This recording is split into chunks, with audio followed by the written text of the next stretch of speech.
नमस्कार दोस्तों, स्वागत है आपका हमारे YouTube channel Shri engineering research के क्रियोपार्ट डिजाइन की वीडियो सीरीज में। तो दोस्तों, क्रियोपार्ट डिजाइन की वीडियो सीरीज में जो हमारा लास्ट वाला वीडियो था, उस वीडियो में हमने डिस्कस किया था इस वेबलेंट कमांड के बारे में। तो आज के इस वीडियो में हम डिटेल में डिस्कस करने वाले हैं इस ब्लेंड कमांड के बारे में। तो इस ब्लेंड कमांड में सबसे पहले हम यहाँ पे डिस्कस करेंगे कि इस ब्लेंड कमांड का यूज क्या होता है। यहाँ पे हम इस ब्लेंड कमांड का जो पर्टिकुलर यूज होता है उसको सबसे पहले हम यहाँ पे सीखेंगे, और उसके बाद इस ब्लेंड कमांड के डैशबोर्ड के ऊपर जितने सारे ऑप्शंस होते हैं उन सभी ऑप्शन को हम डिटेल में डिस्कस करेंगे। तो चलिए दोस्तों, स्टार्ट करते हैं आज के इस सेशन को। तो दोस्तों, सबसे पहले हम यहाँ पे सीखेंगे कि ब्लेंड कमांड का यूज क्या होता है। तो जैसे कि दोस्तों आपने एक्सट्रूड कमांड का वीडियो देखा होगा, तो एक्सट्रूड कमांड में हमने सीखा था कि यदि हमें किसी पर्टिकुलर स्केच को उसके परपेंडिकुलर डायरेक्शन में मटेरियल ऐड करना है तो हम एक्सट्रूड कमांड का यूज करते हैं। जैसे कि यदि मैंने यहाँ पे एक्सट्रूड कमांड पे क्लिक किया और यदि मुझे ये जो रेक्टेंगल स्केच है, इस रेक्टेंगुलर स्केच को मुझे परपेंडिकुलर डायरेक्शन में मटेरियल ऐड करना है, तो मैं इस स्केच को सिलेक्ट करूंगा। तो आप यहाँ पे देख सकते हैं कि स्केच को यहाँ पे परपेंडिकुलर डायरेक्शन में मटेरियल ऐड हो रहा है। तो दोस्तों, एक्सट्रूड कमांड के वीडियो में आपने नोट किया होगा कि ये जो एक्सट्रूड क्रिएट होता है उसका शेप यहाँ पे स्टार्ट पॉइंट पे भी सेम होता है, एंड पॉइंट पे भी इस एक्सट्रूड का शेप सेम होता है, और आप बीच में किसी भी पॉइंट पे मेजर कर लो, ये जो एक्सट्रूड क्रिएट होता है उसका शेप सेम होता है। मीन्स थ्रू आउट जो शेप होता है इस एक्सट्रूड पिक्चर का वो सेम होता है। लेकिन दोस्तों, यदि हमें एक ऐसा पार्ट क्रिएट करना है कि जिसका शेप स्टार्टिंग पॉइंट के ऊपर अलग होना चाहिए, एंड पॉइंट पे उसका शेप डिफरेंट होना चाहिए, और बीच में अलग अलग पॉइंट पे उस एक्सट्रूड का शेप डिफरेंट होना चाहिए, जैसे कि हमने यहाँ पे एक पार्ट को क्रिएट किया है।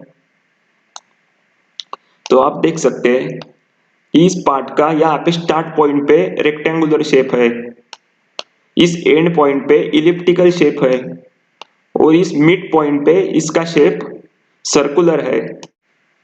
तो दोस्तों, यदि आपको एक ऐसा पिक्चर क्रिएट करना है कि जिसका शेप स्टार्ट पॉइंट पे अलग होना चाहिए, एंड पॉइंट पे उसका शेप अलग होना चाहिए, और बीच में नंबर ऑफ पॉइंट पे आप जिस तरह का शेप डिफाइन करेंगे उस तरह का शेप होना चाहिए, तो हमें यहाँ पे इस ब्लेंड कमांड का यूज करके हम इस तरह का शेप यहाँ पे क्रिएट कर सकते हैं।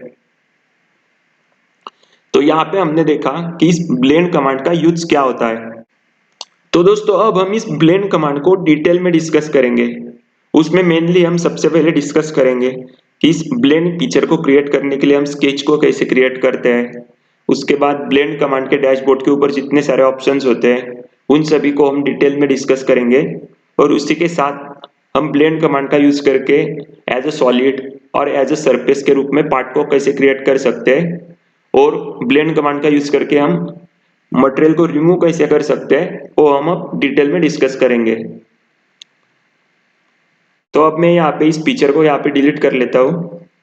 तो ब्लेंड कमांड को डिटेल में सीखने के लिए सबसे पहले आपको यहाँ पे शेप में जाके इस ब्लेंड कमांड के ऊपर क्लिक करना होगा। तो मैंने ब्लेंड कमांड पे क्लिक किया। जैसे ही आप ब्लेंड कमांड पे क्लिक करते हो, आपके सामने एक ब्लेंड कमांड का डैशबोर्ड ओपन हो जाता है। तो इस डैशबोर्ड पे यहाँ सबसे पहले लेफ्ट कॉर्नर में दो ऑप्शंस होते हैं, ब्लेंड एज अ सॉलिड और ब्लेंड एज अ सरफेस। यदि आपको ब्लेंड कमांड का यूज करके सॉलिड बॉडी को क्रिएट करना है तो आपको ब्लेंड एज अ सॉलिड पे क्लिक रहने देना होगा, और यदि आपको ब्लेंड कमांड का यूज करके किसी सरफेस को क्रिएट करना है तो आपको ब्लेंड एज अ सरफेस पे क्लिक करना होगा। तो यहाँ सबसे पहले हम सीखेंगे कि हम ब्लेंड कमांड का यूज करके सॉलिड बॉडी को कैसे क्रिएट करते हैं, तो इसलिए मैंने यहाँ पे सॉलिड पे क्लिक रहने दिया। अब उसके बाद आपको ब्लेंड कमांड को क्रिएट करने के लिए नंबर ऑफ डिफरेंट प्लेस पे स्केच को क्रिएट करना होता है कि जिन स्केच के शेप का आपको मटेरियल ऐड या रिमूव करना है। तो स्केच को ड्रॉ करने के लिए हम यहाँ पे सेक्शन वाले ऑप्शन में जाएंगे। तो मैंने यहाँ पे सेक्शन पे क्लिक किया। सेक्शन में जाने के बाद यहाँ पे दो ऑप्शंस होते हैं, स्केच सेक्शन एवं सिलेक्टेड सेक्शन। यदि आपने पहले से कोई स्केच को ड्रॉ किया है तो आप यहाँ पे सिलेक्टेड सेक्शन पे जा सकते हैं और यदि आपको number of sketch run time पे क्रिएट करने हैं तो आप यहाँ पे स्केच सेक्शन पे क्लिक रहने दीजिए। तो अब हमने यहाँ पे कोई भी स्केच पहले से नहीं क्रिएट किया है, हमें रन टाइम पे ही स्केच को क्रिएट करना है, इसलिए मैंने यहाँ पे स्केच सेक्शन पे क्लिक रहने दिया। उसके बाद मैं यहाँ पे सेक्शन 1 पे क्लिक करूंगा, तो मैंने सेक्शन 1 पे क्लिक किया और यहाँ स्केच में जाके डिफाइन पे क्लिक करूंगा। डिफाइन पे क्लिक करने के बाद यहाँ पे आपको उस प्लेन को सिलेक्ट करना होता है कि जिस प्लेन के ऊपर आपको फर्स्ट सेक्शन को ड्रॉ करना है, मीन्स फर्स्ट स्केच को ड्रॉ करना है। तो मैंने यहाँ पे इस राइट प्लेन को सिलेक्ट किया और स्केच पे क्लिक किया।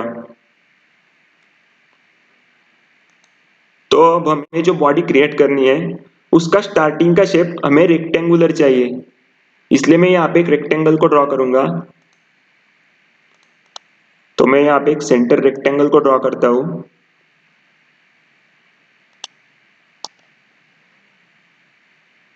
और उसके डायमेंशन को यहाँ पे कर लेता हूँ 300 और वर्टिकल डायमेंशन को 200।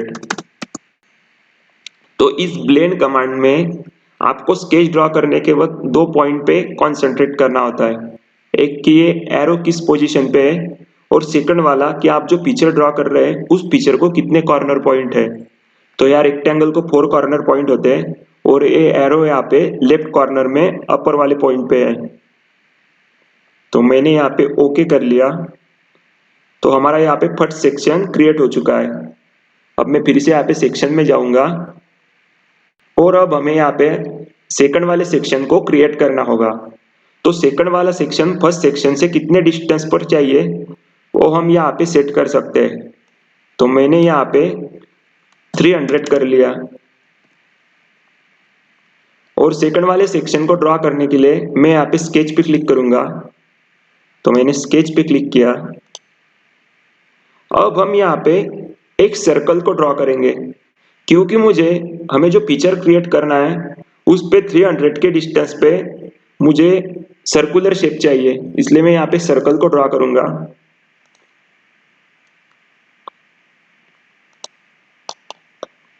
अब दोस्तों जैसे कि मैंने सेक्शन 1 में आपको कहा था कि आपको स्केच को ड्रॉ करने के वक्त उसके कॉर्नर पॉइंट को कंसीडर करना होता है। तो फर्स्ट सेक्शन में हमने रेक्टेंगल ड्रॉ किया था, उसको 4 कॉर्नर पॉइंट है, लेकिन सर्कल को एक भी कॉर्नर पॉइंट नहीं होता। तो कॉर्नर पॉइंट को मैच करने के लिए हमें इस सर्कल को 4 डिफरेंट प्लेस पे डिवाइड करना होगा।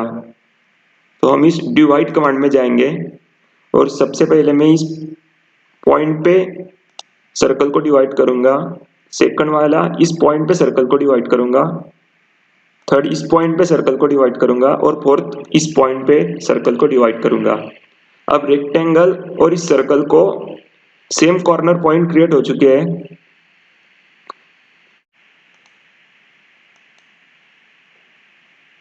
तो मैंने ओके कर लिया। तो आप यहाँ पे देख सकते हैं कि इस रेक्टेंगुलर एवं इस सर्कुलर सेक्शन के बीच में यहाँ पे मटेरियल ऐड हो चुका है। अब मैं फिर से यहाँ पे सेक्शन में जाऊंगा और यहाँ पे इंसर्ट करूंगा, तो यहाँ पे हमारा थर्ड वाला सेक्शन इंसर्ट हो चुका है। अब हमें थर्ड वाला सेक्शन कितने डिस्टेंस पर चाहिए वो हम यहाँ पे सेट करेंगे। तो यहाँ से मैं कर लेता हूँ 400। मुझे थर्ड वाला सेक्शन सेकंड वाले सेक्शन से 400 के डिस्टेंस पे क्रिएट करना है, इसलिए मैंने यहाँ पे 400 को सिलेक्ट कर लिया। अब मैं स्केच पे क्लिक करूंगा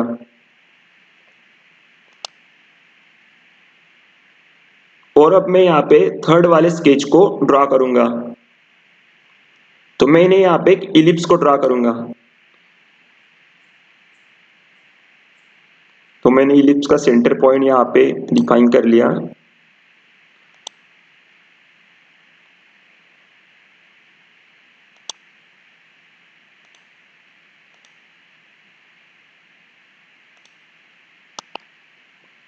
अब दोस्तों जैसे कि हमने सेकंड सेक्शन में देखा था कि सर्कल को कोई भी कॉर्नर पॉइंट नहीं होता, इसलिए हमने रेक्टेंगल को 4 कॉर्नर पॉइंट होते हैं, इसलिए सर्कल को भी 4 डिफरेंट प्लेस पे डिवाइड किया।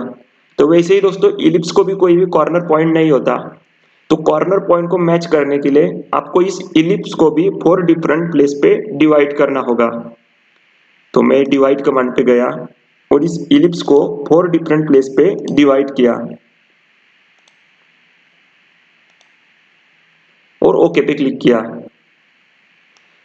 तो यहाँ पे आप देख सकते हैं इन 3 डिफरेंट सेक्शन के बीच में यहाँ पे मटेरियल ऐड हो चुका है। तो यदि हम इस पिक्चर को एक्सट्रूड कमांड का यूज करके क्रिएट करते तो ओवरऑल जो शेप होता उस पिक्चर का ओवरऑल शेप सेम होता, लेकिन हमने यहाँ पे स्टार्टिंग पॉइंट पे रेक्टेंगुलर शेप को क्रिएट किया है, मिड वाले पॉइंट पे हमने यहाँ पे सर्कुलर शेप को ड्रॉ किया है और एंड पॉइंट पे हमने यहाँ पे इलिप्टिकल शेप को ड्रॉ किया है। तो इसी तरह से अलग अलग शेप का आप यहाँ पे मटेरियल क्रिएट कर सकते हैं इस ब्लेंड कमांड का यूज करके।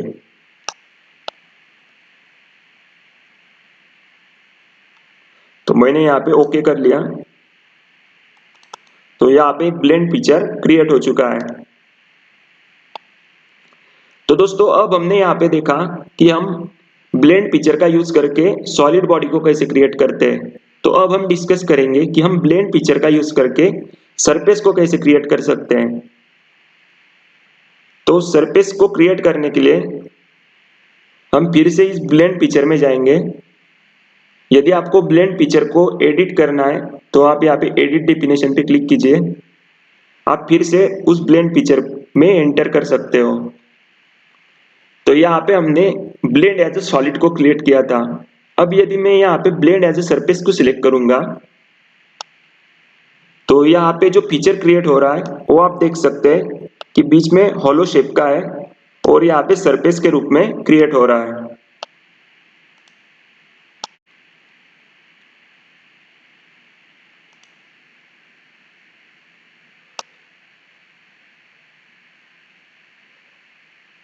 तो मैं फिर से यहाँ पे सॉलिड पे क्लिक करता हूँ। तो अब दोस्तों हम डिटेल में डिस्कस करेंगे कि यहाँ नीचे जो ऑप्शंस होते हैं उन सभी ऑप्शन को। तो फर्स्ट वाला होता है यहाँ पे सेक्शन। तो सेक्शन में हमने देखा कि हम इस सेक्शन वाले ऑप्शन का यूज करके यहाँ पे नंबर ऑफ स्केच को क्रिएट करते हैं कि जिस स्केच के शेप का आपको मटेरियल क्रिएट करना होता है। यहाँ पे उन सभी स्केच का कॉर्नर पॉइंट शो होते हैं कि फर्स्ट सेक्शन को 4 कॉर्नर पॉइंट है, सेकंड वाले सेक्शन को 4 कॉर्नर पॉइंट है और थर्ड वाले सेक्शन को 4 कॉर्नर पॉइंट है। यदि दोस्तों इन सभी सेक्शन के कॉर्नर पॉइंट इक्वल नहीं हुए तो यहाँ पे कोई भी मटेरियल ऐड नहीं होता। तो इसलिए सभी सेक्शन के कॉर्नर पॉइंट सेम होने चाहिए। नेक्स्ट होता है दोस्तों यहाँ पे ऑप्शन। तो दोस्तों ऑप्शन में जाके आप यहाँ से ये जो फीचर क्रिएट हो रहा है वो सरफेस आपको कैसे क्रिएट करना है उसको आप यहाँ से कंट्रोल कर सकते हैं।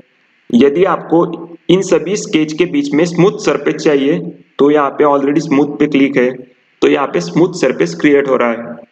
यदि आपको इस फर्स्ट वाले स्केच से सेकंड वाले स्केच के बीच में स्ट्रेट सरफेस चाहिए, उसके बाद सेकंड वाले स्केच से थर्ड वाले स्केच के बीच में स्ट्रेट सरफेस चाहिए तो आप यहाँ पे स्ट्रेट पे क्लिक कर लीजिए। तो यहाँ पे आप देख सकते हैं सभी सेक्शन के बीच में स्ट्रेट सरफेस क्रिएट हुआ है, लेकिन हम स्मूथ सरफेस को क्रिएट करते हैं ज्यादातर, इसलिए मैंने स्मूथ पे क्लिक किया। नेक्स्ट होता है यहाँ पे कैप एंड। यदि हम इस पिक्चर को सरफेस के रूप में क्रिएट करते हैं तो यहाँ एंड पॉइंट पे ओपन पोर्शन होता है। तो इस ओपन पोर्शन को सरफेस के फॉर्म में फिल करने के लिए हम इस कैप एंड कमांड का यूज करते हैं। तो यहाँ पे आप देख सकते हैं कि सरफेस के जो एंड वाले पोर्शन है वो भी यहाँ पे सरफेस के रूप में फिल हो चुका है।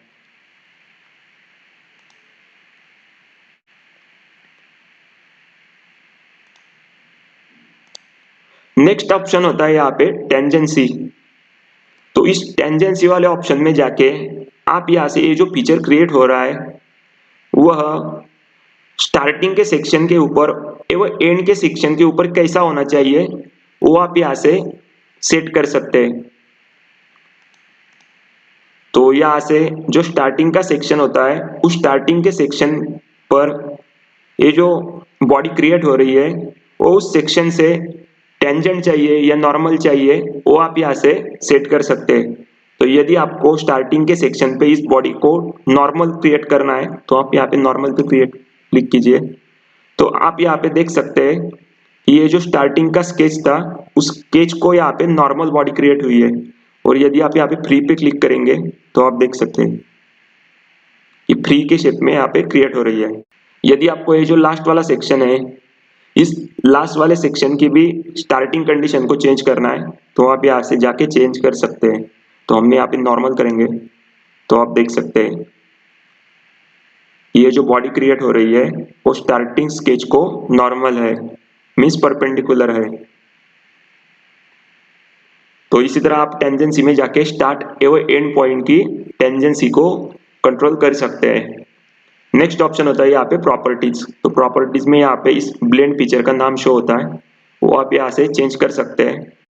और यहाँ पे डैशबोर्ड के ऊपर ये दोनों ऑप्शन होते हैं, ब्लेंड विथ स्केच सेक्शन और ब्लेंड विथ सिलेक्टेड सेक्शन, कि जो यहाँ पे सेक्शन में यहाँ पे होते हैं यदि आपको स्केच को रन टाइम पे ड्रॉ करके मटेरियल को ऐड करना है तो आप यहाँ पे स्केच सेक्शन पे क्लिक कीजिए। और यदि आपने पहले से कोई स्केच को क्रिएट किया है उस स्केच को जोड़ के आपको मटेरियल को ऐड करना है तो यहाँ पे आप सिलेक्टेड सेक्शन को क्लिक कीजिए। अब हमने इस डैशबोर्ड के ऊपर सभी कमांड को डिस्कस कर लिया है। सिर्फ अब बाकी रहा है कि हम इस ब्लेंड कमांड का यूज करके मटेरियल को रिमूव कैसे करते हैं।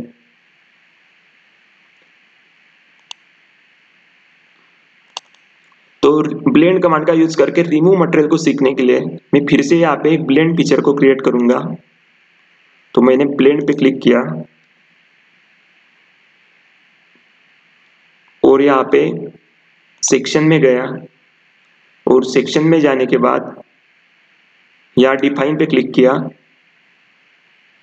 और अब मुझे फर्स्ट वाला सेक्शन जिस प्लेन पे ड्रॉ करना है उस प्लेन को मैंने यहाँ पे सिलेक्ट किया और स्केच पे क्लिक किया। तो अब मैं यहाँ पे एक सर्कल को ड्रॉ करूंगा। तो मैंने यहाँ पे एक सर्कल को ड्रॉ किया और ओके किया।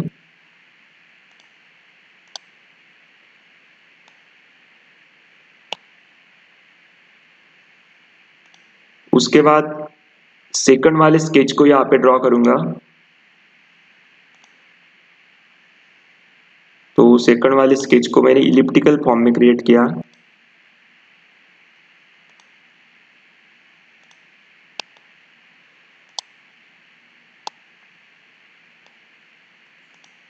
और यहाँ पे फिर से इंसर्ट करूंगा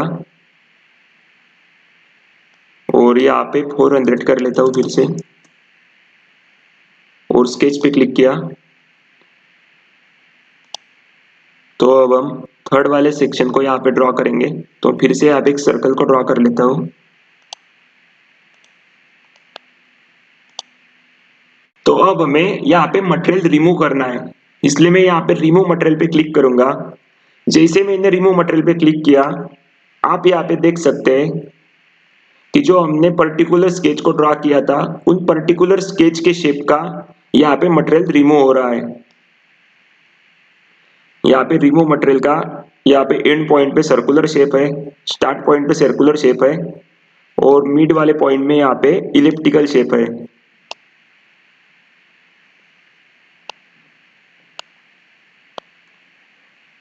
तो दोस्तों अब हमने इस ब्लेंड कमांड को डिटेल में डिस्कस कर लिया है। अब हम नेक्स्ट वीडियो में डिस्कस करेंगे इस रोटेशनल ब्लेंड कमांड के बारे में। तो दोस्तों मिलते हैं हमारे नेक्स्ट वीडियो में।